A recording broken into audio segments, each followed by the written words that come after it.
Chapter 5 Arabian Tunnel. The same day I reported to Conseil and Ned Land that part of the foregoing conversation directly concerning them. When I told them we would be lying in Mediterranean waters within 2 days, Conseil clapped his hands, but the Canadian shrugged his shoulders. "An underwater tunnel!" he exclaimed. "A connection between two seas! Who ever heard of such malarkey?" "Ned, my friend," Conseil replied, "had you ever heard of the Nautilus? No, yet here it is. So don't shrug your shoulders so blithely, and don't discount something with the feeble excuse that you've never heard of it."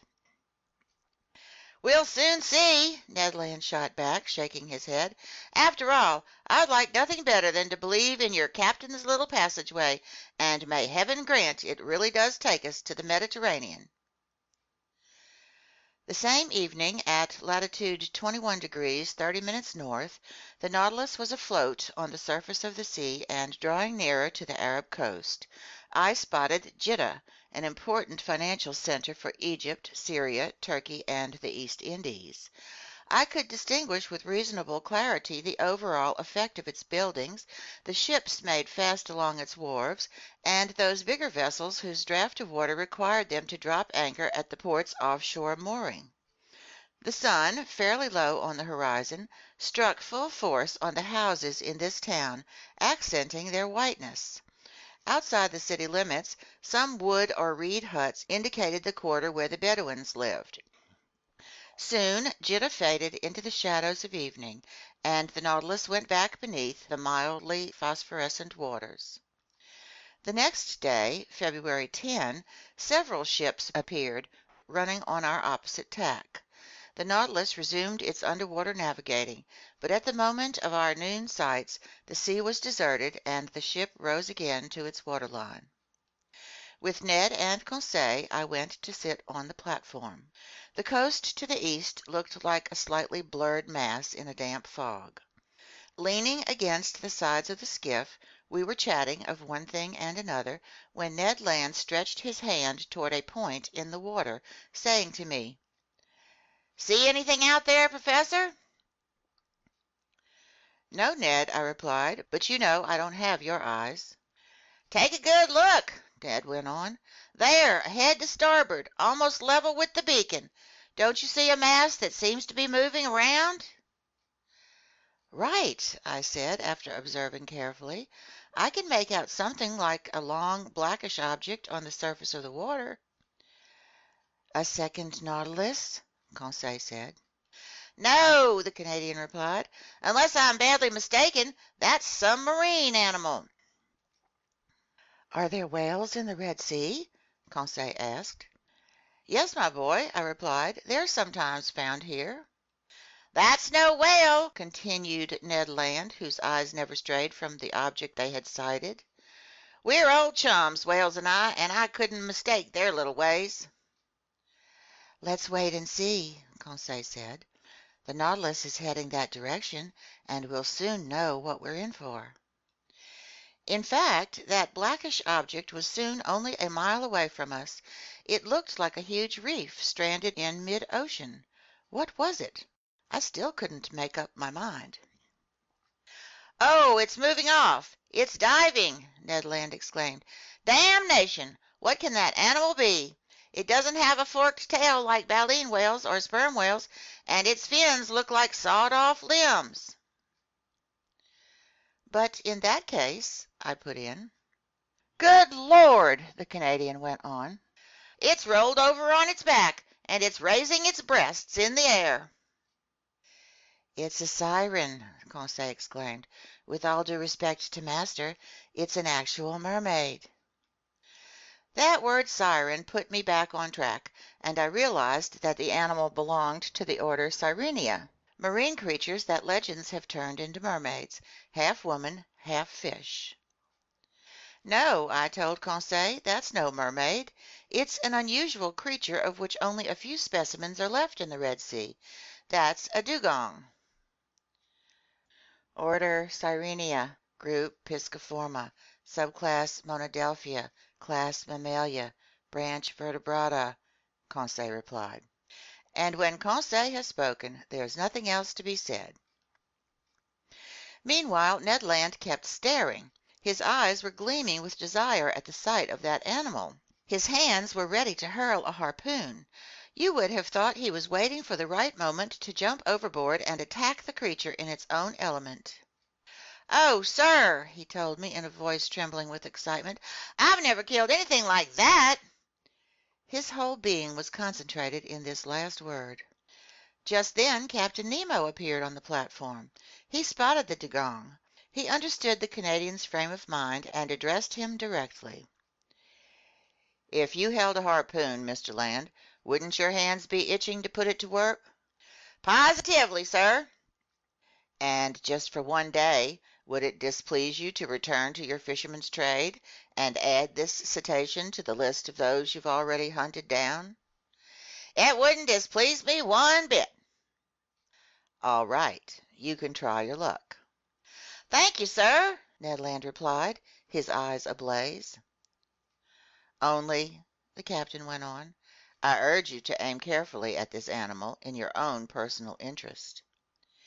"Is the dugong dangerous to attack?" I asked, despite the Canadian's shrug of the shoulders. "Yes, sometimes," the captain replied. "These animals have been known to turn on their assailants and capsize their longboats. But with Mr. Land that danger isn't to be feared. His eye is sharp, his arm is sure. If I recommend that he aim carefully at this dugong, it's because the animal is justly regarded as fine game, and I know Mr. Land doesn't despise a choice morsel." "Aha!" the Canadian put in. "This beast offers the added luxury of being good to eat?" "Yes, Mr. Land. Its flesh is actual red meat, highly prized, and is set aside throughout Malaysia for the tables of aristocrats. Accordingly, this excellent animal has been hunted so bloodthirstily that, like its manatee relatives, it has become more and more scarce." "In that case, Captain," Conseil said in all seriousness, "on the off chance that this creature might be the last of its line, wouldn't it be advisable to spare its life in the interests of science?" "Maybe," the Canadian answered, "it would be better to hunt it down in the interests of meal time." "Then proceed, Mr. Land," Captain Nemo replied. Just then, as mute and motionless as ever, 7 crewmen climbed onto the platform. One carried a harpoon and line similar to those used in whale fishing. Its deck paneling opened, the skiff was wrenched from its socket and launched to sea. 6 rowers sat on the thwarts, and the coxswain took the tiller. Ned, Conseil, and I found seats in the stern. "Aren't you coming, Captain?" I asked. "No, sir, but I wish you happy hunting." The skiff pulled clear, and carried off by its 6 oars, it headed swiftly toward the dugong, which by then was floating 2 miles from the Nautilus. Arriving within a few cable lengths of the cetacean, our longboat slowed down, and the sculls dipped noiselessly into the tranquil waters. Harpoon in hand, Ned Land went to take his stand in the skiff's bow. Harpoons used for hunting whales are usually attached to a very long rope that pays out quickly when the wounded animal drags it with him. But this rope measured no more than about 10 fathoms, and its end had simply been fastened to a small barrel that, while floating, would indicate the dugong's movements beneath the waters. I stood up and could clearly observe the Canadian's adversary. This dugong, which also boasts the name halicore, closely resembled a manatee. Its oblong body ended in a very long caudal fin, and its lateral fins in actual fingers. It differs from the manatee in that its upper jaw is armed with 2 long, pointed teeth that form diverging tusks on either side. This dugong that Ned Land was preparing to attack was of colossal dimensions, easily exceeding 7 meters in length.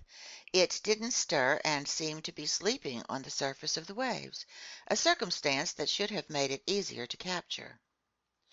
The skiff approached cautiously to within 3 fathoms of the animal. The oars hung suspended over their rowlocks. I was crouching. His body leaning slightly back, Ned Land brandished his harpoon with expert hands. Suddenly a hissing sound was audible, and the dugong disappeared. Although the harpoon had been forcefully hurled, it apparently had hit only water. "Damnation!" exclaimed the furious Canadian. "I missed it!" "No," I said, "the animal's wounded. There's its blood. But your weapon didn't stick in its body." "My harpoon! Get my harpoon!" Ned Land exclaimed. The sailors went back to their sculling, and the coxswain steered the longboat toward the floating barrel. We fished up the harpoon, and the skiff started off in pursuit of the animal. The latter returned from time to time to breathe at the surface of the sea. Its wound hadn't weakened it because it went with tremendous speed. Driven by energetic arms, the longboat flew on its trail. Several times we got within a few fathoms of it, and the Canadian hovered in readiness to strike, but then the dugong would steal away with a sudden dive, and it proved impossible to overtake the beast. I'll let you assess the degree of anger consuming our impatient Ned Land. He hurled at the hapless animal the most potent swear words in the English language. For my part, I was simply distressed to see this dugong outwit our every scheme. We chased it unflaggingly for a full hour, and I'd begun to think it would prove too difficult to capture when the animal got the untimely idea of taking revenge on us, a notion it would soon have cause to regret. It wheeled on the skiff to assault us in its turn. This maneuver did not escape the Canadian. "Watch out!" he said. The coxswain pronounced a few words in his bizarre language, and no doubt he alerted his men to keep on their guard. Arriving within 20 feet of the skiff, the dugong stopped, sharply sniffing the air with its huge nostrils, pierced not at the tip of its muzzle, but on its top side. Then it gathered itself and sprang at us. The skiff couldn't avoid the collision. Half overturned, it shipped a ton or two of water that we had to bail out. But thanks to our skillful coxswain, we were fouled on the bias rather than broadside, so we didn't capsize. Clinging to the stem post, Ned Land thrust his harpoon again and again into the gigantic animal, which embedded its teeth in our gunwale and lifted the longboat out of the water as a lion would lift a deer. We were thrown on top of each other, and I have no idea how the venture would have ended had not the Canadian, still thirsting for the beast's blood, finally pierced it to the heart. I heard its teeth grind on sheet iron, and the dugong disappeared, taking our harpoon along with it. But the barrel soon popped up on the surface, and a few moments later the animal's body appeared and rolled over on its back. Our skiff rejoined it, took it in tow, and headed to the Nautilus. It took pulleys of great strength to hoist this dugong onto the platform. The beast weighed 5,000 kilograms. It was carved up in sight of the Canadian, who remained to watch every detail of the operation. At dinner the same day, my steward served me some slices of this flesh, skillfully dressed by the ship's cook. I found it excellent, even better than veal, if not beef. The next morning, February 11, the Nautilus's pantry was enriched by more dainty game. A covey of terns alighted on the Nautilus. They were a species of Sterna nilotica unique to Egypt. Beak black, head gray and stippled, eyes surrounded by white dots, back, wings, and tail grayish, belly and throat white, feet red. Also caught were a couple dozen Nile duck, superior tasting wildfowl whose neck and crown of the head are white speckled with black. By then the Nautilus had reduced speed. It moved ahead at a saunter, so to speak. I observed that the Red Sea's water was becoming less salty the closer we got to Suez. Near 5 o'clock in the afternoon we sighted Cape Ras Mohammed to the north. This cape forms the tip of Arabia Petraea, which lies between the Gulf of Suez and the Gulf of Aqaba. The Nautilus entered the Strait of Jubal, which leads to the Gulf of Suez. I could clearly make out a high mountain crowning Ras Mohammed between the two gulfs. It was Mount Horeb, that biblical Mount Sinai on whose summit Moses met God face to face, that summit the mind's eye always pictures as wreathed in lightning. At 6 o'clock, sometimes afloat and sometimes submerged, The Nautilus passed well out from El Tour, which sat at the far end of a bay whose waters seemed to be dyed red, as Captain Nemo had already mentioned. Then night fell in the midst of a heavy silence, occasionally broken by the calls of pelicans and nocturnal birds, by the sound of surf chafing against rocks, or by the distant moan of a steamer churning the waves of the Gulf with noisy blades. From 8 o'clock to 9 o'clock, the Nautilus stayed a few meters beneath the waters. According to my calculations, we had to be quite close to Suez. Through the panels in the lounge, I spotted rocky bottoms brightly lit by our electric rays. It seemed to me that the strait was getting narrower and narrower. At 9:15, when our boat returned to the surface, I climbed onto the platform. I was quite impatient to clear Captain Nemo's tunnel, couldn't sit still, and wanted to breathe the fresh night air. Soon, in the shadows, I spotted a pale signal light glimmering a mile away, half discolored by mist. "A floating lighthouse," said someone next to me. I turned and discovered the captain. "That's the floating signal light of Suez," he went on. "It won't be long before we reach the entrance to the tunnel." "It can't be very easy to enter it." "No, sir. Accordingly, I'm in the habit of staying in the pilot house and directing maneuvers myself. And now, if you'll kindly go below, Professor Aronnax, the Nautilus is about to sink beneath the waves, and it will only return to the surface after we've cleared the Arabian Tunnel."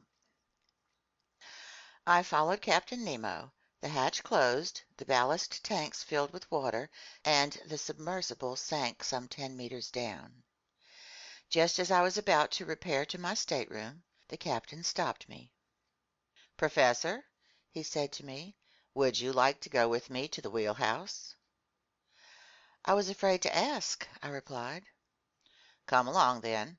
This way, and you'll learn the full story about this combination underwater and underground navigating." Captain Nemo led me to the central companionway. In mid-stair he opened a door, went along the upper gangways, and arrived at the wheelhouse, which, as you know, stands at one end of the platform. It was a cabin measuring 6 feet square, and closely resembling those occupied by the helmsmen of steamboats on the Mississippi or Hudson rivers. In the center stood an upright wheel geared to rudder cables running to the Nautilus's stern. Set in the cabin walls were 4 deadlights, windows of biconvex glass that enabled the man at the helm to see in every direction. The cabin was dark, but my eyes soon grew accustomed to its darkness, and I saw the pilot, a muscular man whose hands rested on the pegs of the wheel. Outside, the sea was brightly lit by the beacon shining behind the cabin at the other end of the platform. "Now," Captain Nemo said, "let's look for our passageway." Electric wires linked the pilot house with the engine room, and from this cabin the captain could simultaneously signal heading and speed to his Nautilus. He pressed a metal button, and at once the propeller slowed down significantly. I stared in silence at the high, sheer wall we were skirting just then, the firm base of the sandy mountains on the coast. For an hour we went along it in this fashion, staying only a few meters away. Captain Nemo never took his eyes off the 2 concentric circles of the compass hanging in the cabin. At a mere gesture from him, the helmsman would instantly change the Nautilus's heading. Standing by the port deadlight, I spotted magnificent coral substructures, zoophytes, algae, and crustaceans with enormous quivering claws that stretched forth from crevices in the rock. At 10:15, Captain Nemo himself took the helm. Dark and deep, a wide gallery opened ahead of us. The Nautilus was brazenly swallowed up. Strange rumblings were audible along our sides. It was the water of the Red Sea, hurled toward the Mediterranean by the tunnel's slope. Our engines tried to offer resistance by churning the waves with propeller in reverse, but the Nautilus went with the torrent as swift as an arrow. Along the narrow walls of this passageway I saw only brilliant streaks, hard lines, fiery furrows, all scrawled by our speeding electric light. With my hand I tried to curb the pounding of my heart. At 10:35, Captain Nemo left the steering wheel and turned to me. "The Mediterranean," he told me. In less than 20 minutes, swept along by the torrent, the Nautilus had just cleared the Isthmus of Suez. End of Part 2, Chapter 5.